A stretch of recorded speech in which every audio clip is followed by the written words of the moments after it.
Again, Alden Richards and Catherine Bernardo. We're still here. Yes, we are still here. Thank you so much. Thank you so much for staying. Yes, and syempre we've seen your chemistry on screen at ngayon, ito matetest natin kung ganito rin ba kayo behind the camera. Yes. Oh, ito yung game natin. May sasabihin kaming description and on the count of 3, ituturo nyo kung kanino mas bagay ang description nito. Parang sinong mas. Ganon. Sino ang mas maalaga? 3, 2, 1. Oh! Maganda.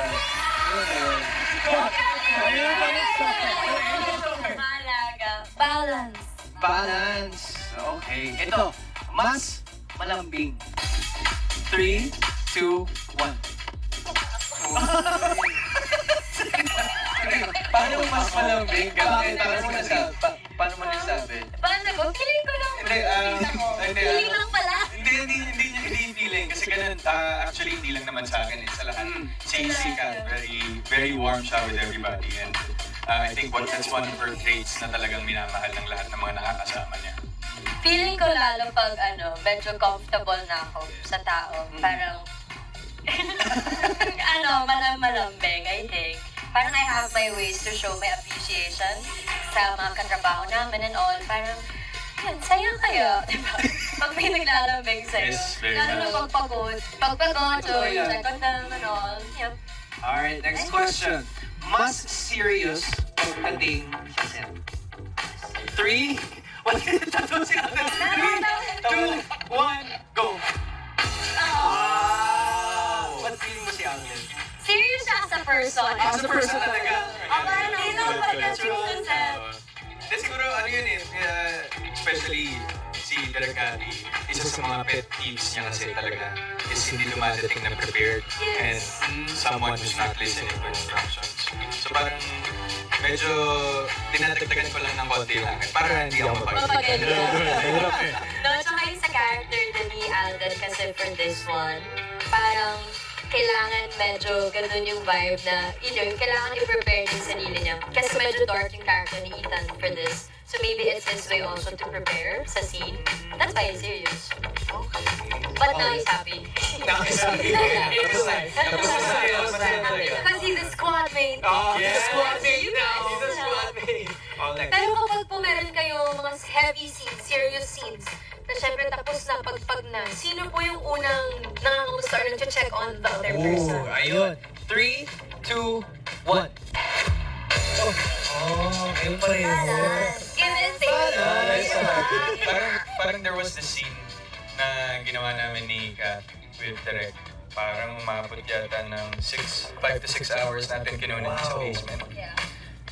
And the only way para matanggal namin yung lahat ng bigat is kumain kami ng sabay after that. Kasi hindi kami kumain the whole day. And then we finish at around mga 8 or 9 p.m. na yata. Basta cut off na ng location. Cut off na. So, mahirap on both of us kasi during that time din hindi kami pwedeng mag-usap. Parang we were both situated on in separate rooms. So, kinain na lang namin ng lechon kawali. Yes, oh my God. Sir, fry pa sa malutong lechong kawali. Hi, ang sarap ngayon mag-lechong kawali. Ayan. Baka naman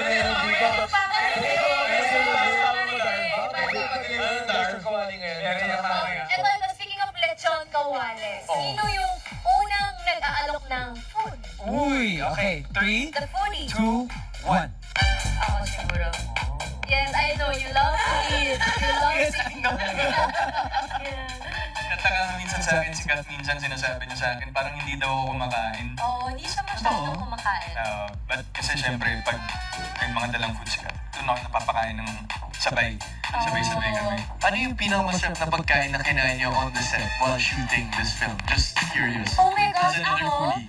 yung pinatikim ni Marbs. Marbs, at yung dessert na binigay niya sa amin, yung sa Canada, ano tawag doon? Yung parang manipis na... The dessert. Tapos may pistachio cream Yes, on oh top. my God. Ang Sa, sarap. sa Canmore ba yun? Sa Canmore. Basta Canmore. sikat siya doon, pinupuntahan. Parang crepe. Croissant, Parang crepe, yeah. na- We'll be right back. Iyan na. Hirap mag-explain. And pag kumakain naman po kayo, sino yung unang nag-start ng conversation? Pag kumakain, Yes. 3, 2, or galit-galit. Wow! yeah.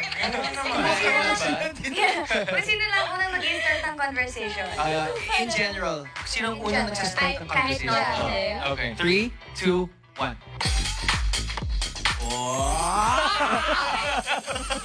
Di pareho naman kami, pero most of the time, we really get the chance to talk talaga most of the time pag nasa set or pag pauwi kami or pag papunta since nasa isang service lang Oo, naman kami nasa during isang that van, time. lahat. Yeah. Ano next? Okay, ito na po ang aking last question. Perfect. Sino po ang unang or nag-aayang mag-rehearse para sa mga lines? Okay. Alright, 3, 2, 1. Si Sirius! Si Sirius! Then may ganun lang kasi minsan, like especially pag long takes or long scenes, di ba? Tatanungin ko si Kat minsan, usually pag heavy scene, she's preparing. Kat, you wanna throw? Yeah, you wanna throw? You wanna throw? Throw what? Throw what? Throw lines. You wanna throw? Throw. Alam ko, basketball. Baseball? Iba yun, iba. Iba yun. Pero minsan kasi Yeah. parang what I learned also from Kat while doing this is minsan like emotional or scenes that requires a lot from her emotional pagdating sa emotions. Ayaw niyang nire-rehearse or ayaw niyang binabanggit yung lines kasi nawawala yung effect nun, Yeah, the the raw. rawness and yung pagka-genuine ng emotions kasi pag inuulit-ulit mo na nga siya, di ba? Parang nagagas ka siya at some point. Yeah. So that's one thing I've learned. Ako natutunan ko sa kanya, it's easier to memorize it pag nakikipag-throw lines. So, pwede pala makipag-throw lines na, wag mo Walang na emotion. emotionless. Para lang mas mabilis na Familiar na. remember yung lines. Ayan, Emilio, And last for one. our last question, sino ang mas matandain sa mga special dates about the other person? Ayan na. Ayun, Okay. eto na. Yeah. Ito 3, malalaman po natin. Special one. dates? Yes, like birthday or maybe first time nag-meet kayo Or something. I don't mga know. Any special details. dates Or or details. Small Milestones. details. Details. 3, 2, 1. balance. Balance talaga. Word of the day, balance. Balance. Kasi parang binuhat ko naman yung bangko ko kung ako sinabi ko nga Yeah. ba. Hindi, paano siya? Matandaan. Even the puentos. I try my best most of the time. Yeah, because you listen. Yes.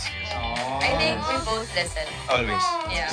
Balance! Balance. Pero sadly, that ends our game. But maraming salamat for being here with us sa I Want Thank you, Us. guys. Please, once again, invite our online squadmates to watch your movie. And squad mates, for the last time po, mamaya po, nasa market po kami. Samahan niyo po kami for our finale leg for our Hello Again tour. And of course po, Hello Love Again, November 13 in cinemas. Malapit. And it's nice to be back. Thank you Thank for you guys. having Thank you for us. having